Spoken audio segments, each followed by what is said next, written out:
সেসবের বিপরীতে আসল কাজটা করেছে এই বাংলাদেশ জামাত ইসলাম। এটা আমি বলবো যে আর কেউ করেনি, এই কাজটা অনেকেই করতে পারতো। সরকার করতে পারতো, জুলাই ফাউন্ডেশন করতে পারতো, এনসিপি করতে পারতো, বাংলাদেশের বৃহত্তম অন্য অন্য আরও রাজনৈতিক দল তারা করতে পারতো, বিএনপি করতে পারতো। কত টাকা লাগতো? সেই কাজটা জামাত ইসলাম করেছে।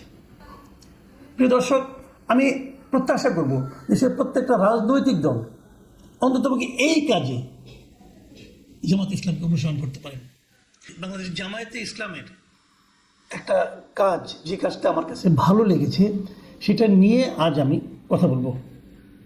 সে কাজটার কিছু না, তারা বেশ কয়েকটা বই বের করেছে। বই না ঠিক, আমি বলবো যেটা আকর গ্রন্থ আপনারা বলতে পারেন। 10 খণ্ডের একটা প্রামাণ্য গ্রন্থের মতো ওনারা বের করেছেন। গ্রন্থটার নাম হলো, আমি আপনাদের দেখাই বইটা, এমনিও হাতে দেখাচ্ছি, স্ক্রিনেও দেখতে পারবেন। এই সেই বই।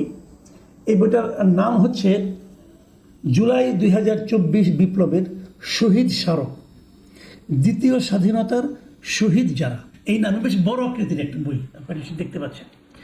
এরকম 10 খণ্ড, বেশ মোটা বই, কিন্তু আপনি লক্ষ্য করুন, বেশ মোটা বই। এরকম 10 খণ্ড, মানে এক একটা বইয়ের ওজন প্রায় 2 কেজির মতো হবে। 10 খণ্ডের একটা বই, একটা পুরো স্মারক গ্রন্থ ওনারা বের করেছেন। এটার মধ্যে কি আছে? এটার মধ্যে আছে এই জুলাই অগাস্টের যে গণ অভ্যুত্থানটা হয়েছে, যেটাকে যে নামেই আপনি বলুন না কেন, বিপ্লব বলুন, গণ অভ্যুত্থান বলুন, দ্বিতীয় স্বাধীনতা বলুন, এক একজন তার রাজনৈতিক দৃষ্টিভঙ্গি থেকে এক একভাবে অভিহিত করছে। রাজনৈতিকভাবে এটাকে আপনি যে নামেই অভিহিত করুন না কেন, এই সময় যে একটা বড় ঘটনা ঘটেছে, এটা নিয়ে কারো কোনো দ্বিধা নেই। এবং এই বড় ঘটনা কত লোক মারা গেছেন, কত লোক শহীদ হয়েছেন, অথবা কত লোক আহত হয়েছেন, তার সুনির্দিষ্ট কোনো হিসাব, নামকরণ, সংখ্যা, এটা কিন্তু আপনাকে কেউ বলতে পারবে না, সরকারও বলতে পারবে না। সরকার এক একবার এক এক কথা বলে। এই আন্দোলনের যারা মূল সেনানায়ক বা সিপাহসালার হিসেবে দাবিদার, সেই ছাত্ররা, আমরা যাকে বলি বৈষম্য বিরোধী ছাত্র আন্দোলন বলেন অথবা এনসিপি বলেন, যাই যে নামেই তাদেরকে ডাকুন না কেন, এখন তাদেরকে জিজ্ঞাসা করুন, তারা আসলে অন্য কিছু নিয়ে ব্যস্ত। তারা শহীদদের নিয়ে ব্যস্ত না। শহীদদের জন্য একটা জুলাই ফাউন্ডেশন পর্যন্ত হয়েছে, সেখানে এখন দেখা যাচ্ছে যে এই টাকার ভাগাভাগি নিয়ে নানা ধরনের সমস্যা হচ্ছে। যে যারা শহীদ হন না, যারা অন্য কারণে মারা গেছেন, তাদেরও কিন্তু নাম এখানে ঢুকে যাচ্ছে, এবং সেটা নিয়ে নানা রকম মানে আপনার টানাটানি চলছে। কেউ বলছে আমার বাচ্চা শহীদ হয়েছে, কেউ বলছে হয়েছে, আবার অনেকে বলছে না হয়নি। এরকম নানা ধরনের, আমি বলবো এক ধরনের নোংরামিয়ে চলছে। কিন্তু সুনির্দিষ্টভাবে যে একটা দলিল, একটা ডকুমেন্ট করা, এটা কেউ করেনি। যে সরকার, এই সরকারকে আমি মনে করি সেই আন্দোলনেরই ফসল।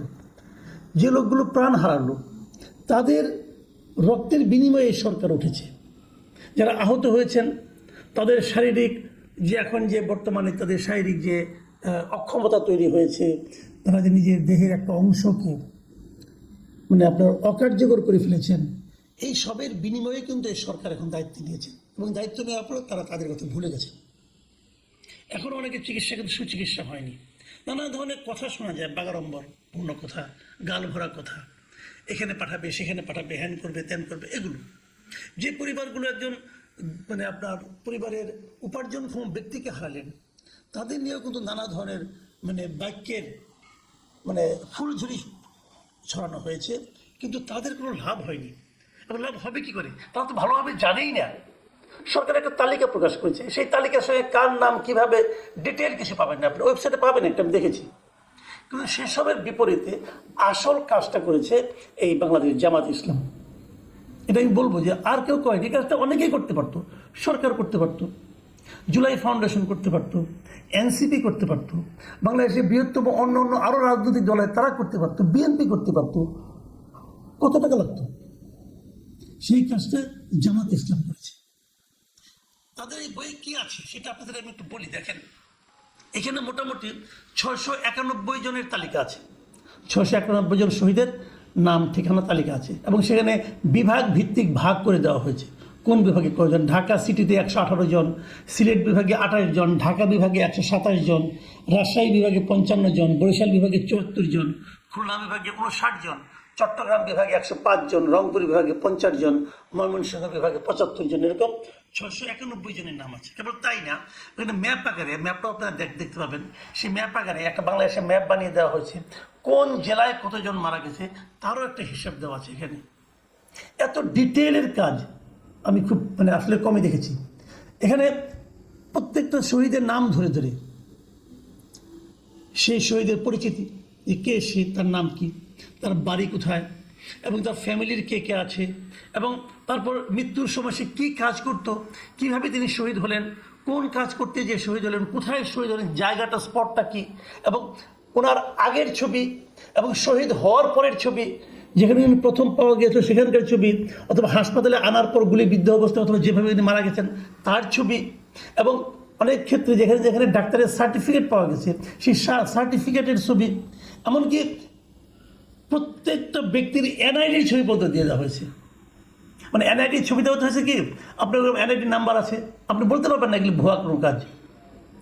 এই যে বিষয়গুলো, আমি প্রথম ভেবেছিলাম, যখন বইটা আমি পেলাম, আমি ভেবেছিলাম যে জামাতে ইসলাম করেছে, হয়তো তাদের দলীয় লোকগুলো করেছে, কিন্তু না, তাও করেনি।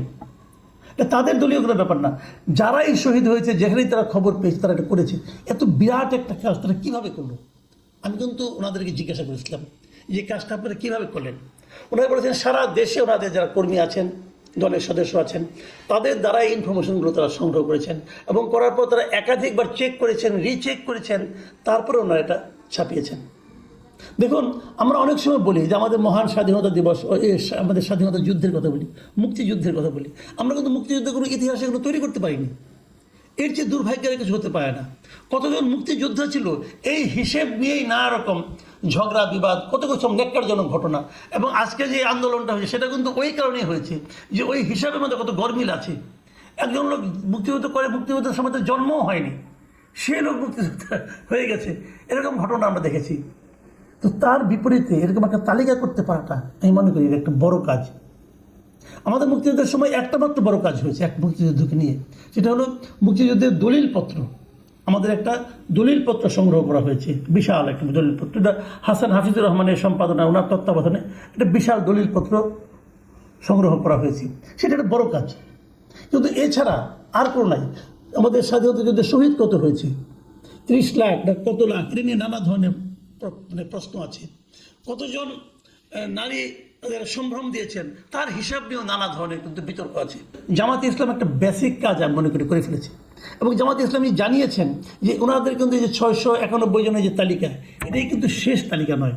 ওনারা বলছেন আমরা আরও পাচ্ছি, যখনই যেটা পাচ্ছি সেটা নিয়ে অগ্রসর হচ্ছি, কিন্তু সেটাকে সব একবারে পাওয়ার জন্য অপেক্ষা করছি না। যে পর্যন্ত পেয়েছি আমরা সে পর্যন্ত করে ফেলেছি। 10 খণ্ডে তারা যেটা করেছেন, আমি মনে করি বাংলাদেশের ইতিহাসের ক্ষেত্রে, ইতিহাস লেখার ক্ষেত্রে যারা পরবর্তী সময় ইতিহাস লিখবেন তাদের জন্য এটা একটা গুরুত্বপূর্ণ আকর গ্রন্থ হিসেবে বিবেচিত হবে। এবং এই বইটার মধ্যে দলীয় খুব একটা প্রচার আমি দেখিনি, কিন্তু হ্যাঁ একটা মুখবন্ধ আছে, সেখানে দলের কোনো কথা নেই। তারপর জামাতে ইসলামের আমিরের একটা বক্তব্য আছে প্রতি খণ্ডে, সেখানে উনি দলের কথা বলেছেন, কিন্তু তার মানে এই নয় উনি দাবি করেননি যে এই আন্দোলনটা ওনারাই করেছেন অথবা অন্য কিছু, সেরকম কোনো দাবিও নেই। সেই লেখাটাও খুবই সুলিখিত ভূমিকা আমার কাছে মনে হয়েছে। আরেকটা জিনিস, সেই জিনিসটা হলো, যে জিনিসটা আমি বলবো যেটা থাকলে ভালো হতো, সেটা হলো এই বইটার সহজলভ্যতা। এটা কিন্তু সবার কাছে আপনি চাইলেই বইটা কিন্তু পাচ্ছেন না, কোথায় পাবেন তার কোনো আপনার পরিচিতি নেই, এবং এই বইটা বাণিজ্যিকভাবে বিক্রি করা হবে কিনা সেটাও কোথাও লেখা নেই, বিক্রি করা হলে কত টাকা বিক্রি করা হবে সে বিষয়ে কোনো তথ্য গ্রন্থগুলিতে নেই। এটা থাকলে আমি মনে করি ভালো হতো। এরকমভাবে জামাত ইসলামকে আমি বলবো আপনারা এটাকে বাণিজ্যিকভাবে বাজারজাত করুন, তাতে কী হবে, প্রত্যেকটা মানুষ এই ইতিহাসটা তার কাছে রাখতে পারবে। পরবর্তী সময়ে যদি কেউ নতুন নতুন শহীদ আবিষ্কার করতে যায়, আজকাল থেকে 10 বছর 15 বছর পরে, কে জানে, হতে পারে মুক্তিযুদ্ধ নিয়ে যেরকম বাণিজ্য হয়েছে এটা নিয়ে যে বাণিজ্য হবে না তার কোনো গ্যারান্টি নেই। তখন যেন সবাই যার যার হাতে থাকা বই দেওয়া এটা মিলাই নিতে পারে। প্রিয় দর্শক, আমি প্রত্যাশা করব যে সে প্রত্যেকটা রাজনৈতিক দল অন্ততপক্ষে এই কাজে